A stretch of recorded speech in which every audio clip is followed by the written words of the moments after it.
नमस्कार दोस्तों। चंद्रवंश की इस दिव्य यात्रा में आज हम पहुंच चुके हैं उस राजा के पास जिसके नाम पर खड़ा है महाभारत का सबसे प्रसिद्ध नगर हस्तिनापुर।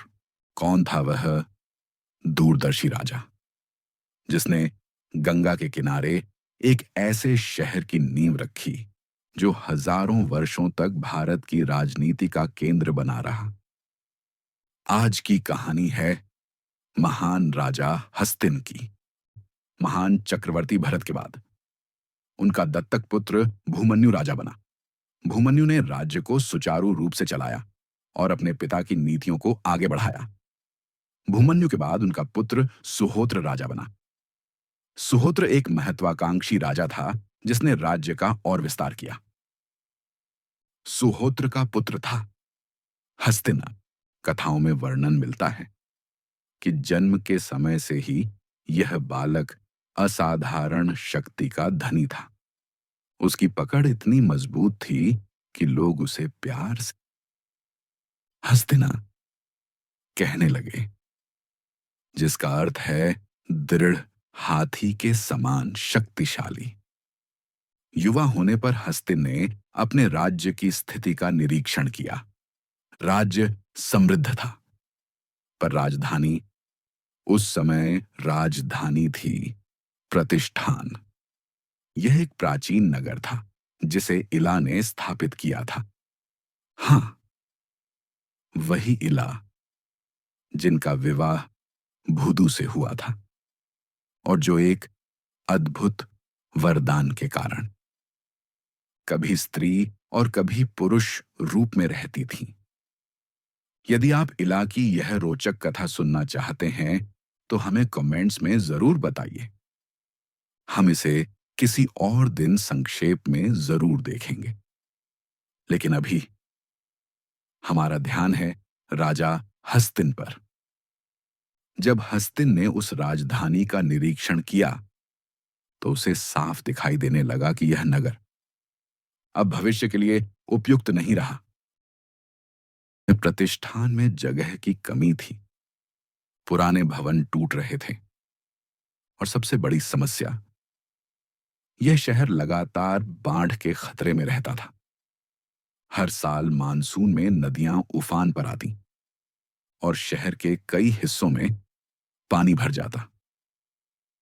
हस्तिन समझ गया कि वंश को एक नई राजधानी चाहिए, एक ऐसा नगर जो सुरक्षित भी हो और आने वाली सदियों तक टिक सके।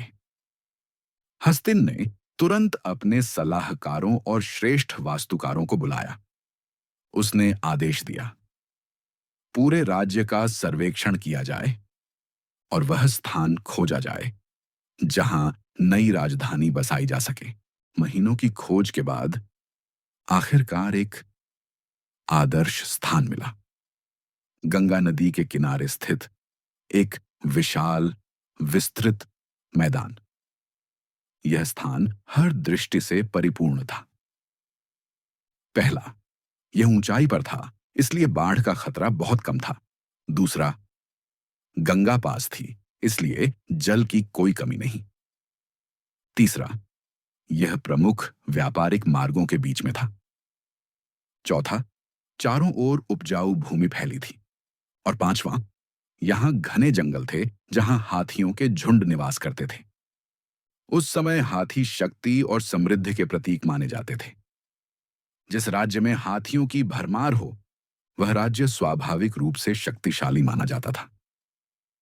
फिर बुलाए गए सर्वश्रेष्ठ वास्तुकार और वास्तुशास्त्र के अनुसार एक नए भव्य नगर का नक्शा तैयार किया गया।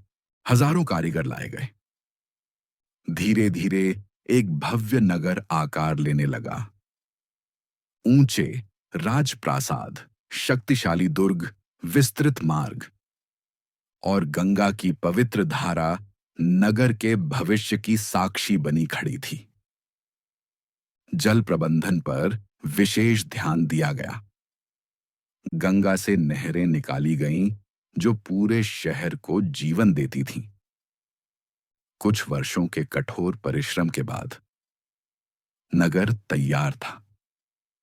चारों ओर ऊंची सुरक्षात्मक दीवारें, विस्तृत बाजार, भव्य मंदिर और एक शानदार राजमहल।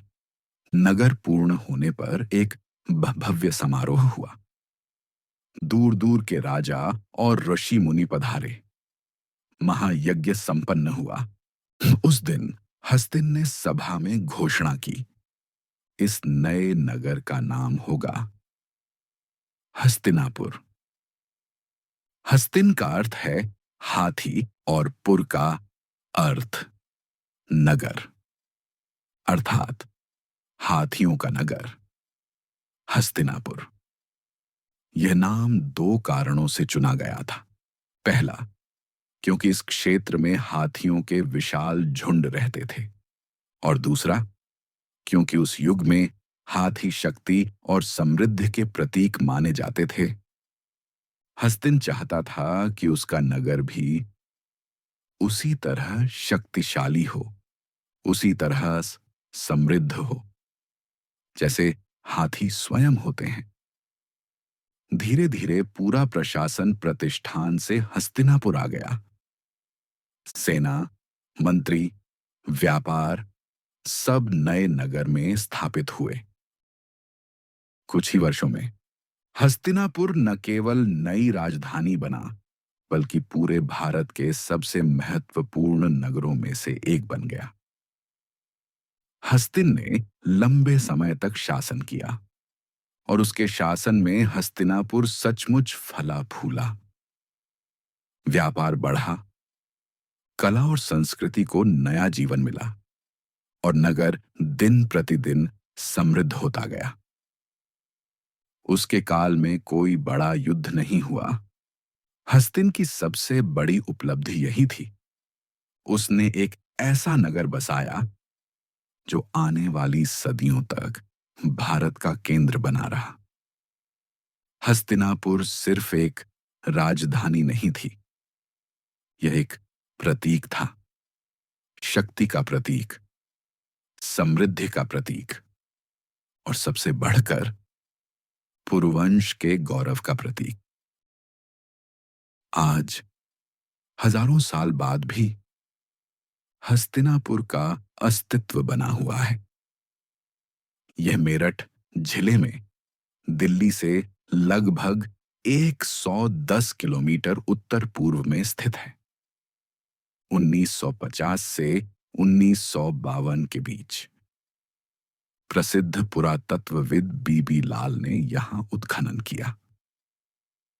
खुदाई ने सिर्फ दीवारें नहीं दी, उसने इतिहास का प्रमाण दिया। मिट्टी की परतें, बर्तनों की शैली और प्राचीन घरों की बनावट सब एक ही कालखंड की ओर संकेत करते हैं। लगभग 1000 से 800 बीसीई का समय, वही समय जिसे कई इतिहासकार महाभारत के उत्तर युग से जोड़ते हैं। एक रोचक तथ्य यह भी है कि पुराणों में वर्णन मिलता है, राजा निचक्षु के समय गंगा में भयंकर बाढ़ आई थी। उस बाढ़ में हस्तिनापुर का बड़ा हिस्सा बह गया और तब राजधानी को कौशाम्बी स्थानांतरित करना पड़ा। पुरातात्विक साक्ष्य भी यही बताते हैं। एक समय सचमुच एक बड़ी बाढ़ आई थी। हस्तिनापुर सिर्फ एक राजधानी नहीं था, यह आगे चलकर भारतवर्ष की राजनीतिक, सांस्कृतिक और पौराणिक धुरी बन गया। महाभारत का अधिकांश इतिहास, संघर्ष, कूटनीति और निर्णय सब यहीं इस पवित्र भूमि पर घटित हुए। दोस्तों, यह थी राजा हस्तिना की संक्षिप्त लेकिन महत्वपूर्ण गाथा। यदि आपको यह वीडियो पसंद आया हो तो इसे लाइक करें और इस दिव्य यात्रा में हमारे साथ जुड़े रहने के लिए चैनल को सब्सक्राइब करें। मिलते हैं अगले अध्याय में।